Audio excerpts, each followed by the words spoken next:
નમસ્કાર દર્શક મિત્રો, ડીડી ગિરનારના આજના વિશેષ કાર્યક્રમમાં આપનું સ્વાગત છે. દર્શક મિત્રો, ભારતનું અર્થતંત્ર મુખ્યત્વે કૃષિ પ્રધાન છે અને જો ઉદ્યોગોની વાત કરીએ તો કરોડો કે અબજોનું મૂડીરોકાણ ધરાવતા મોટા ઉદ્યોગો જ કોઈકની કલ્પનામાં આવે, પરંતુ વાસ્તવિકતા એ છે કે આપણા અર્થતંત્રનો એક બહુ જ મોટો હિસ્સો છે જે સૂક્ષ્મ અને લઘુ ઉદ્યોગ આધારિત છે અને આવા જ સાહસોમાં વધારો થાય, દેશના વધુને વધુ યુવાનો ઉદ્યોગ સાહસિક બને, એ માટે જ પ્રધાનમંત્રી શ્રી નરેન્દ્રભાઈ મોદીનો એક પ્રયાસ એટલે સ્ટાર્ટઅપ ઇન્ડિયા. આજના આ અનોખા ઇનિશિયેટિવ વિશે આજે આપણે ચર્ચા કરીશું અને તેના માટે સ્ટુડિયોમાં ઉપસ્થિત છે doctor Rajul Gajjar, vice chancellor, Gujarat technological university. આપનું સ્વાગત છે મેડમ. નમસ્તે. અને સાથે જ આપણા બીજા મહેમાન છે શ્રી હિરણમય મહંતા, માનદ director, GTU innovation council. Sir, આપનું પણ સ્વાગત છે. નમસ્તે. આપણે જ્યારે સ્ટાર્ટઅપ ઇન્ડિયાની વાત કરી રહ્યા છે તો સૌથી પહેલા તો મનમાં એ પ્રશ્ન થાય મેડમ કે સ્ટાર્ટઅપ ઇન્ડિયા એટલે શું છે આ પોલિસી અને એની પાછળનું વિઝન શું છે? આપણા દેશમાં જેમ મેન્શન કર્યું એમ એટલું મોટું યુવા ધન છે અને ઘણા બધા આઈડિયાઝ, ઘણું બધું લોકોને કરવું હોય, વિચાર આવતા હોય, પણ આ વિચારોને અમલમાં કેવી રીતે મૂકવા એનું આજ દિન સુધી એનું કોઈ વિઝન ક્રિએટ નહોતું થયું, અથવા તો એનું અમલીકરણ કરીને પણ આગળ કેવી રીતે વધારવું, પ્રોડક્ટ સુધી કેવી રીતે લઈ જવું, એના કોઈ પોલિસી ફ્રેમવર્ક નહોતા. આથી કરીને આ બધા આઈડિયાઝ ખૂબ સારા, ઇનોવેટિવ હોય છતાં પણ એ ખોવાઈ જતા હતા અને ક્યાંય આપણે એને પામી નહોતા શકતા. એટલે ખૂબ સરસ પોલિસી આપણા પ્રધાનમંત્રીશ્રીએ મૂકી, સ્ટાર્ટઅપ ઇન્ડિયા, સ્ટેન્ડઅપ ઇન્ડિયા જે કહું. આ પોલિસી અંતર્ગત સ્ટાર્ટઅપ શું છે, સ્ટાર્ટઅપ કોને કહેવાય, એલિજિબલ કોણ છે કે ભાઈ 5 વર્ષ થયેલા હોય એટલા જ એલિજિબલ થાય, અમુક એનું જો રોકાણ હોય ત્યાં એનાથી જો આગળ વધી જાય તો પછી એ સ્ટાર્ટઅપ મટી અને એ સ્મોલ ઓર માઇક્રો બિઝનેસ થઈ જાય. એટલે એ બધા એવા ક્રાઇટેરિયા ડિફાઇન થયા છે અને એના અંતર્ગત આપણે હવે કોઈ પણ જે એક વિચાર આવેલો હોય એ વિચારને આપણે જો કમર્શિયલાઇઝ કરી શકીએ ત્યાં સુધીનો એક સેતુ બંધાઈ ગયો છે અને ખૂબ સરસ પોલિસી આપણી પાસે છે જેથી કરીને આ યુવાનો એમના આઈડિયાઝ અને એને એક પરિબળ મળી રહે. जी बिल्कुल. सर, हमारे देश में कई सारी ऐसी इंडस्ट्रीज हैं जो कि लार्ज स्केल है, लेकिन ऐसे भी लाखों लोग हैं जो कि अपना खुद का बिजनेस शुरू करना चाहते हैं छोटे से पैमाने पर. तो उनके लिए स्टार्टअप इंडिया पॉलिसी किस तरह से मददरूप हो सकती है? पहली बात तो स्टार्टअप इंडिया पॉलिसी जब प्राइम मिनिस्टर ने रेड फोर्ट से 15 अगस्त 2015 को कहा, उससे पहले भी ऐसी काम होती थी. जैसे गुजरात एंटरप्रेन्योरियल स्टेट है, लेकिन एक खास बात इस पॉलिसी से ये होगी कि जिस मात्रा में होता था वो बहुगुणित हो जाएगा. तो इस पॉलिसी का एक मुख्य उद्देश्य ये था कि लेजिटिमाइज करना, कि लोगों को रिस्क लेना, लोगों को आगे लेना. एक सबसे बड़ी तीन चीज मेजरली इसके द्वारा फायदा होगा. एक चीज है कि जो यंग लोग हैं, जो यूनिवर्सिटीज में हैं, स्टूडेंट्स हैं, वो जॉब सीकर ना बन के जॉब प्रोवाइडर बनेंगे और उसके लिए सुविधाएं बनेगी. दूसरी, वो जो कंपनियां जो हिंदुस्तान में अभी बन रहे हैं, पिछले 2-3 साल में कोशिश हुई है, उनको हिंदुस्तान में ही रह के बिजनेस करना है. क्योंकि अगर हम सिर्फ कंपनियां बनाएंगे और फिर बाद में वो बाहर चले जाएंगे तो इस देश की इकोनॉमी को बहुत ज्यादा आड़ नहीं होगा. तो जो सेकंड स्टेज ऑफ जो कंपनीज हैं उनको यहाँ पे रोकना है, उनको उन्हें सुविधाएं बनाना है, ईज ऑफ डूइंग बिजनेस जिसको हम कहते हैं जी. तीसरी लेयर की है वो जो कंपनी जिन्होंने एक लेवल तक काम कर लिया है, अब उनको एक्सपांशन की जरूरत है, क्योंकि इंडिया से ही कुछ कंपनी को फेसबुक और गूगल बनने की अपॉर्चुनिटी मिलेगा. तो उन लेवल की जो कंपनीज हैं उनको किस तरीके से पॉलिसी से, फाइनेंशियल सपोर्ट से, मेंटरिंग से, और इनफैक्ट भारत सरकार इस पॉलिसी के द्वारा करीब 200 इंक्यूबेटर बनाने जा रहे हैं. तो ये जो 200 इंक्यूबेटर्स हैं वो एवरेज 10 से 15 स्टार्टअप को सपोर्ट करेंगे. तो इनफैक्ट मान लीजिए 3,000 साढ़े 3,000 स्टार्टअप्स को डायरेक्टली इंक्यूबेशन की सुविधा मिलेगा. एक फंड ऑफ फंड्स बन रही है जो 1,000 करोड़ की फंड सीडबी के माध्यम से बन रही है, जो स्टार्टअप्स को फंडिंग मिलेगा. तो मुझे लगता है एक end to end support system बन रहा है और तीनों स्टेज में बन रहा है. जो स्टूडेंट्स हैं जो आगे कुछ करना चाहते हैं उनके लिए, जो ऑलरेडी 2-3 साल से चालू कर दिए उनको आगे लेने के लिए, और तीसरा जो एक्सपांशन मोड में है, जो ग्लोबल क्लास कंपनी बनना चाहते हैं. खास चीज स्टार्टअप्स में और एमएसएमई में डिफरेंस यही होती है कि स्टार्टअप थोड़ा स्केलेबल एंटरप्राइज है, तो उसको सिर्फ इंडिया में ही सीमित नहीं रखना है, उसका इंपैक्ट दुनिया भर में फैलाना है. तो ये तीनों लेयर को इसमें काफी पहलू रखा गया. तो ऐसा कह सकते हैं कि एक शुरुआत तो अच्छी तरह से हुई है कि कोई अगर नया बिजनेस शुरू करना चाहता है तो उनके लिए गवर्नमेंट सहायता दे रही है. अभी तक क्या हुआ है, खास करके हम गुजरात की बात करें तो क्या कुछ हुआ है, आंकड़े क्या रहे और आगे का रोड मैप क्या है? गुजरात में लकीली एक ऐसा बेनिफिट है कि इंडिया की जो इंक्यूबेटर्स हैं सबसे ज्यादा अहमदाबाद में है आज की तारीख में, तो कह सकते हैं कि हम इंक्यूबेटर कैपिटल है इस मामले में। सबसे ज्यादा अच्छे नेशनल इंस्टीट्यूट भी यहीं पे आईआईटीज हैं, आईएमसी हैं, जीटीयू है, एनआईडीज हैं। दूसरी चीज जो फंडिंग कंपोनेंट है, जैसे कि वेंचर फंडिंग की बात करें, जीडीएफएल जैसा ऑर्गेनाइजेशन सबसे पहले गुजरात में बनी और फिर बाकी स्टेट में गया। अभी गुजरात गवर्नमेंट ने एक स्टार्टअप असिस्टेंट स्कीम भी बनाई है, जिसके थ्रू 500 स्टार्टअप्स को 50 करोड़ तक फंडिंग देने की बात कर रहे हैं। और सबसे बड़ी बात, गुजरात अकेला स्टेट है जो शुरुआती लेवल पे स्टार्टअप्स को फंडिंग दे रहा है बिना किसी लोन का, बिना किसी गारंटी का।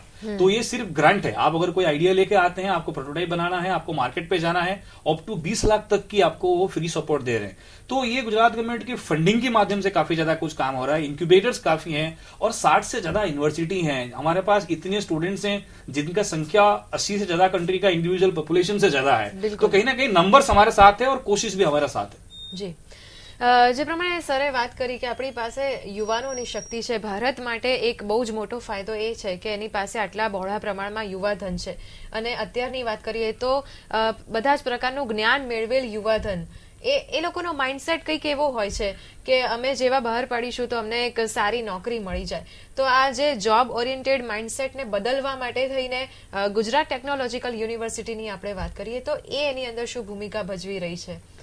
એટલે આમાં એ જ વસ્તુ, આપણું જે એક આખું સમાજનું એક જે બંધારણ છે, જેમાં પહેલેથી એવું વિચારવામાં આવેલું છે કે ભાઈ આપણે ભણી લીધા પછી આપણે તરત ને તરત કમાવાનું શરૂ કરી દેવું જોઈએ. એટલા માટે એક માઇન્ડસેટ રહેતું હોય, એક જોબ સિક્યોર સિસ્ટમ તમારી પાસે છે એટલા માટે આપણે જોબ તરફ જોતા હોઈએ છીએ. પણ જો તમારી પાસે કોઈક એવો આઈડિયા હોય કે જે થોડોક, જેને ટાઈમ મળી રહે, જેને થોડું ઘણું કંઈક ફંડિંગ મળી રહે, તો એને એટલો એક થોડોક વધારાનો સમય જોઈએ છે. એ જે યુવાધન છે એને એ સમય પૂરો પાડવા માટેની આ પોલિસી ખૂબ સારું કામ કરી રહી છે. કારણ કે એને જે કંઈ બી આઈડિયા આવ્યો છે એને ઇમ્પ્લિમેન્ટ કરવા માટે એને પ્રોટોટાઇપ બનાવવું પડે.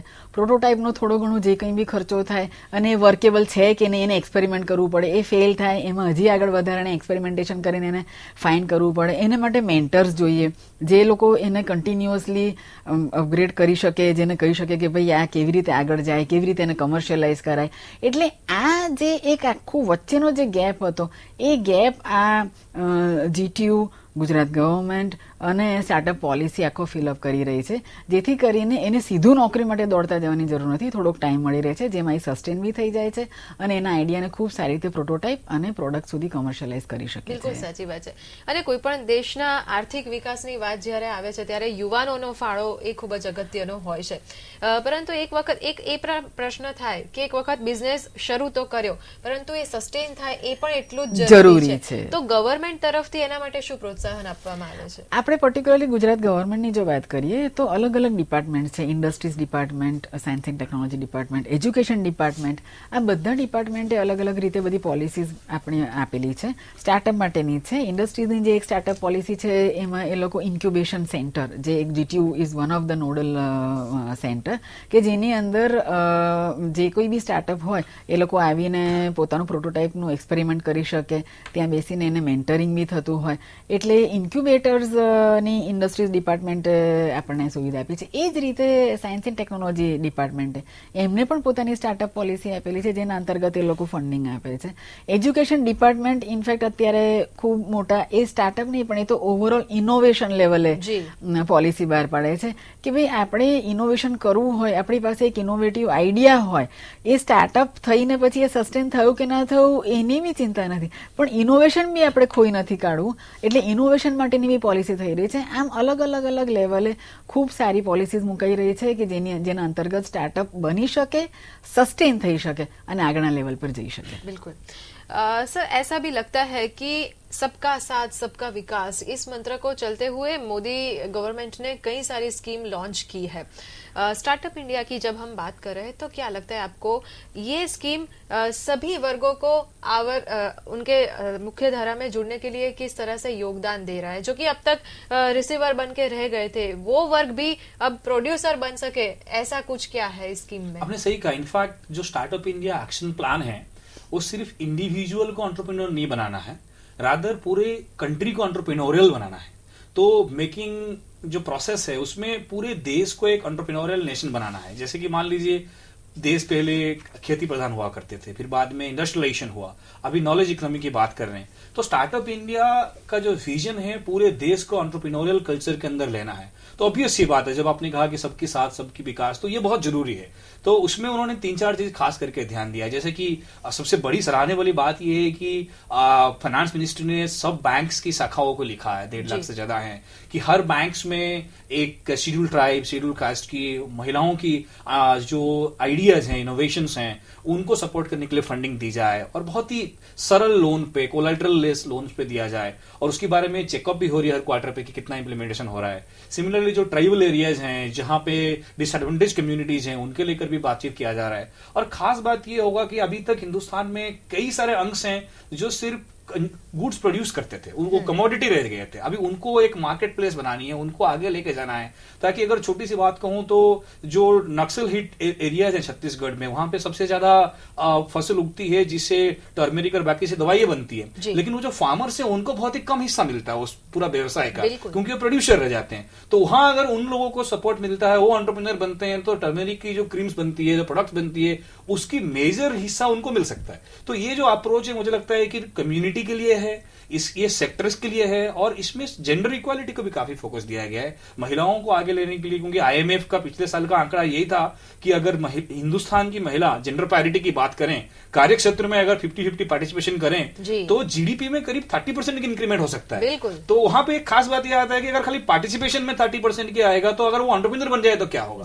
तो ये कहीं ना कहीं लगता है, गृह लक्ष्मी की बात करते थे हम लोग, तो मुझे लगता है कि ये एक बहुत बड़ी चीज है, जेंडर की है, सेक्टर की है और ज्योग्राफी का है। तो ये तीनों एरिया में ये काफी ज्यादा सामूहिक तरीके से लेने की कोशिश हो रही है। દર્શક મિત્રો, સ્ટાર્ટઅપ ઇન્ડિયા વિશેની ચર્ચા હજુ પણ ચાલુ જ રહેશે, પરંતુ કાર્યક્રમમાં સમય થયો છે એક નાનકડા વિરામનો।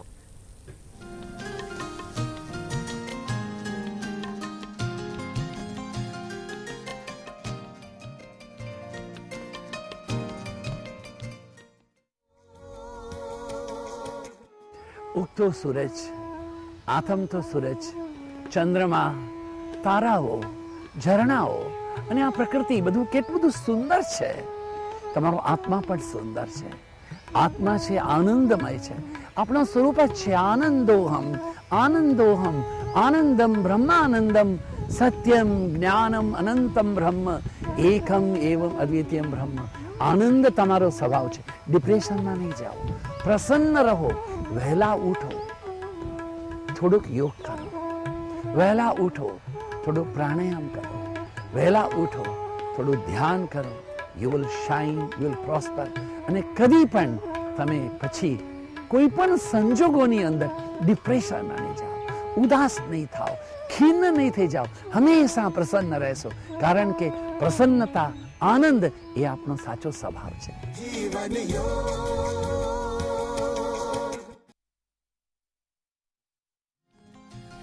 વિરામ બાદ પુનઃ કાર્યક્રમમાં સ્વાગત છે। આપણો વિષય છે આજનો સ્ટાર્ટઅપ ઇન્ડિયા અને એના વિશે ચર્ચા કરી રહ્યા છે। જે પ્રમાણે બ્રેક પહેલા આપણે વાત કરી, સરે જે પ્રમાણે કહ્યું કે મહિલાઓનો પણ એક વિશેષ યોગદાન હોય છે, અને અત્યારના સમયની વાત કરીએ તો મહિલાઓને પણ હવે પોતાનો બિઝનેસ શરૂ કરવાની એક ઈચ્છા જાગે છે, પછી એ ગામની કોઈ સ્ત્રી હોય કે શહેરની હોય, પરંતુ દરેકને એવું છે કે પોતે પગભર બને અને એ માટે કોઈક બિઝનેસ શરૂ કરે। તો સ્ટાર્ટઅપ ઇન્ડિયાની અંતર્ગત મહિલાઓના આર્થિક વિકાસ માટે, એમને પગભર બનાવવા માટે શું પ્રોત્સાહન છે? એ મહિલા સશક્તિકરણ તો ખૂબ જરૂરી જ છે, અને એ લોકોને પહેલેથી કોઈક ને કોઈક લેવલે, તો એગ્રીકલ્ચરમાં કહો કે ફૂડમાં કહો કે એ બધાની અંદર ક્યાંક ને ક્યાંક એ લોકોના ઇનપુટ્સ આવતા હતા, પણ હવે સ્ટાર્ટઅપ માટેની એ લોકોને બહુ સારી ઓપોર્ચ્યુનિટીઝ એ રીતે મળી રહી છે કે દરેક બેંકને કહેવામાં આવેલું છે કે કોઈ બી એક મહિલાને તો એમને આ સ્ટાર્ટઅપ અંતર્ગત એ આપવાનું જ છે। એટલા માટે એ ખૂબ સારો વેગ પકડશે અને મહિલાઓને આમાં બહુ સારી ઓપોर्चुनिटीज છે। बिल्कुल सर, हम अगर ये फाइनेंशियल सपोर्ट की बात करते हैं तो स्टार्टअप इंडिया के तहत किन किन को ये सपोर्ट मिल सकता है, किस तरह का ये होता है और क्या शर्त है उसकी? सबसे पहली बात, एजेंडा काफी ब्रॉड है। अगर कोई इनफॉर्मल सेक्टर का आदमी है, फार्मर है, उनके लिए भी प्रावधान है। अगर स्टूडेंट है जो कुछ करना चाहता है, उसके लिए भी प्रावधान है। और अगर आप प्रोफेशनल लाइफ में कुछ नया रिस्क टेकिंग एंटरप्राइज कर रहे हैं, उसके लिए प्रावधान है। तो पूरा वाइड स्पेक्ट्रम है। दूसरी चीज सब खास बात इस फाइनेंशियल सपोर्ट्स का ये है कि अक्सर शुरुआती लेवल पे जब इनोवेटर चालू करता है तो उसको लोन या इक्विटी फंडिंग में बहुत दिक्कत होती है, तो वहां ग्रांट्स की जरूरत है, क्योंकि उस टाइम में श्योर नहीं होता है कि वो बिजनेस चलेगा या नहीं चलेगा। तो एक significant amount of funding support इस स्कीम में जो है वो ग्रांट्स को लेकर है, और उससे फायदा ये होगा कि ज्यादा से ज्यादा लोग रिस्क लेंगे, तो एक पाइपलाइन बनेगा आगे लेने के लिए।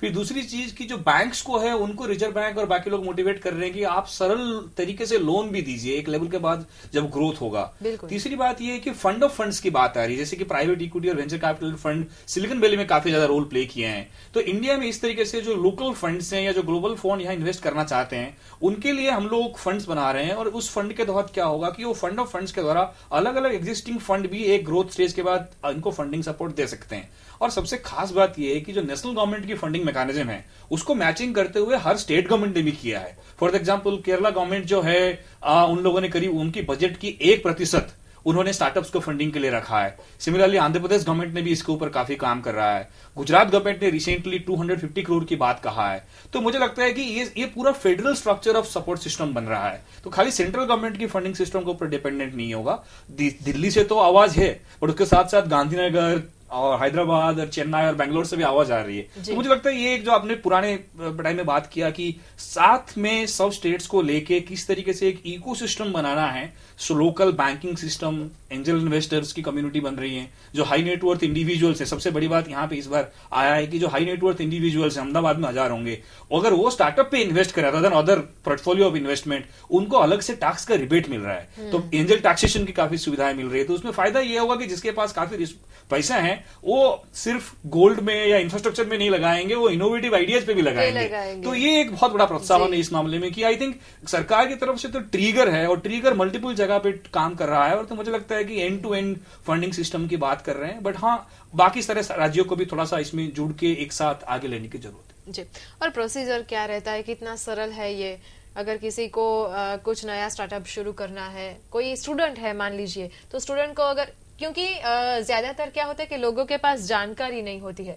अगर हम स्टूडेंट की बात की जाए तो उनके लिए ये जानकारी पहुंचे कि गवर्नमेंट का ये पॉलिसी है और हमें उसका लाभ मिल सकता है, उसके लिए क्या जानकारी के लिए क्या किया जाए? एक सबसे बढ़िया बात इसमें यह हुआ है कि प्राइम मिनिस्टर्स की जो विजन है डिजिटल इंडिया को स्टार्टअप इंडिया के साथ जोड़ दिया गया है। अभी सिंगल मोबाइल एप्लीकेशन के ऊपर आपको जितने भी मिनिस्ट्रीज हैं उनकी स्कीम्स, उनकी क्राइटेरिया, कितने इंक्यूबेटर्स हैं, कौन सा जैसे जीटीयू का है तो कौन सा यूनिवर्सिटी में स्टार्टअप की मूक प्रोग्राम चल रहा है, कहां पे क्या इंक्यूबेशन फैसिलिटीज हैं, ये अवेलेबल है। तो अभी सुविधा ऐसे बनी है कि देश में करीब 300 के आसपास इंक्यूबेटर्स हैं, करीब 600 के आसपास यूनिवर्सिटीज हैं, अब बाकी जो 600 के आसपास जिला भी हैं। तो कोशिश ये हो रही है कि आप ऑनलाइन मोबाइल एप्लीकेशन द्वारा भर सकते हैं, आपको मेरिट बेसिस पे नियर बाय जो इंक्यूबेटर्स हैं वो आपको मेंटरिंग और इंक्यूबेशन की फैसिलिटी दे सकते हैं, यूनिवर्सिटी सिस्टम भी दे सकता है, और आसपास की जो बैंकिंग इंस्टीट्यूशंस हैं, एंजल इन्वेस्टर्स हैं, उनको जोड़ रहे हैं। तो एप्लीकेशन और डिलीवरी बहुत ही फास्ट हो रहा है। तो अटल इनोवेशन मिशन करके एक स्पेशल यूनिट नीति आयोग में बनाया गया है जिसका काम इसको फास्ट ट्रैक करना है। अभी तक जो इंटर मिनिस्ट्रियल कमिटी है डीआईपीपी के अंदर में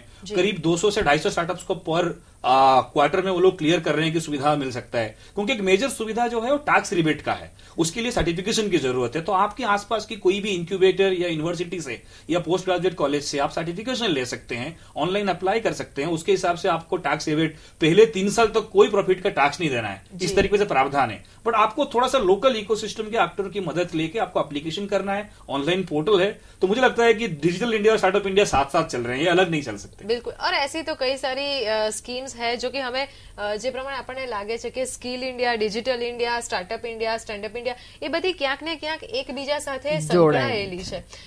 જે પ્રમાણે આપણે શરૂઆતમાં વાત કરી, આપ કહી રહ્યા હતા કે એની કેટલીક ક્રાઇટેરિયાઝ નક્કી કરવામાં આવ્યા છે કે જેમ કે 5 વર્ષ સુધીનો જ એનો સમયગાળો મળે, એવી બીજી અન્ય કઈ શરતો છે? શરતો સ્ટાર્ટઅપની એલિજિબિલિટીની છે, ઇન્ક્યુબેટરની બી છે કે ભાઈ ઇન્ક્યુબેટર હોય તો ઇન્ક્યુબેટરની બી આખી ડેફિનેશન આપી દેલી છે, અને એમાં એપ્લાય કરવા માટેની એની કંપની હોવી જોઈએ, એની 25 કરોડથી ઓછી ઇન્કમ હોવી જોઈએ, 5 વર્ષ થયેલા હોવા જોઈએ, એમ આખા ડિટેલમાં વેબસાઇટ પર જ બધું મૂકી દેવામાં આવેલું છે, અને એ પ્રમાણે એલિજિબિલિટીના ક્રાઇટેરિયા અને એના ફોર્મેટ બી મૂકી દેવામાં આવેલા છે। એટલે આપણે તમને તરત ખ્યાલ આવી જાય કે આમાં તમે એલિજિબલ છો કે નહીં, ઇન્ક્યુબેટરમાં તમે જઈ શકો કે નહીં। પણ એનાથી વધારે સારી એક સુવિધા એવી છે કે ધારો કે તમે ઇન્ક્યુબેટરમાં ના જઈ શકો તો પ્રી ઇન્ક્યુબેટરની બી Okay. સુવિધા છે જી. કે તમે આવીને અહીંયા એક્સપેરિમેન્ટ બી કરી શકો છો, સો દેટ તમને ત્યાં મેન્ટરિંગ બી થાય અને પ્રી ઇન્ક્યુબેટર પછી તમે ઇન્ક્યુબેટરમાં જઈ અને તમે એની સુવિધા ફંડ્સ માટે એક્સેસ કરી શકો છો.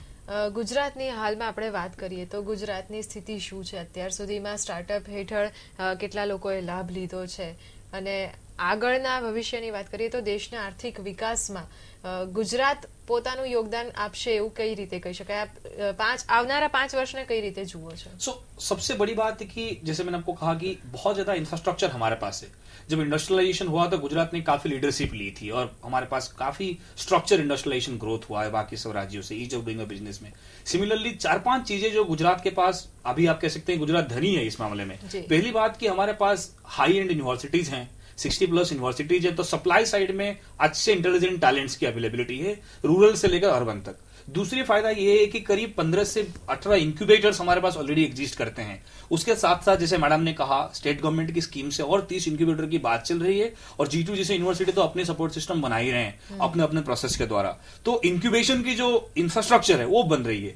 तीसरी ये है कि गुजरात में फंडिंग की सुविधा होने की, अभी जैसे कि 500 स्टार्टअप्स तक फंडिंग के लिए हम लोगों ने वाइब्रेंट गुजरात स्टार्टअप महोत्सव की बात कही थी.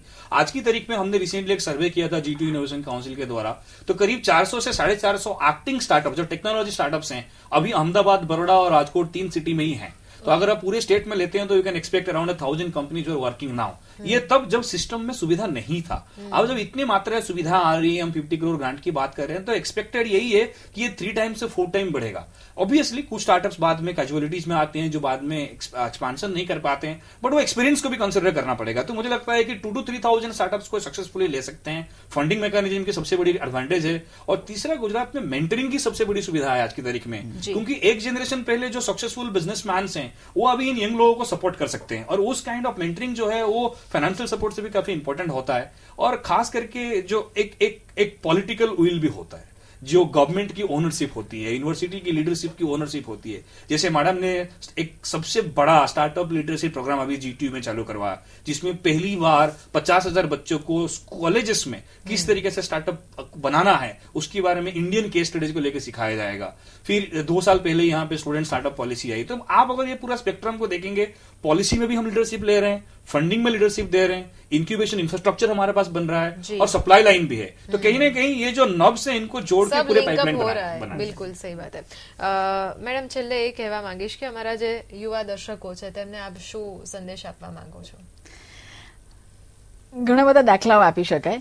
એક બહુ જ સિમ્પલ ઇવન્ટ ડિસ્ક્રાઇબ કરું છું કે આપણા જે જિલ્લા કક્ષાના DDOs હોય એ લોકો સાથે એક વાત ચાલી હતી કે ઘણા બધા પ્રોબ્લેમ્સ વિલેજ લેવલે, રૂરલ લેવલે અને ડે ટુ ડે લાઈફમાં, ફાર્મર્સની લાઈફમાં એ ત્યાં સુધી સ્ટુડન્ટ્સ પહોંચી નથી શકતા. બીજી બાજુ જરૂરિયાત એટલી બધી છે અને એ ઇનોવેશન જો થાય તો એની ખૂબ બહોળી યુઝ થઈ શકે એમ છે.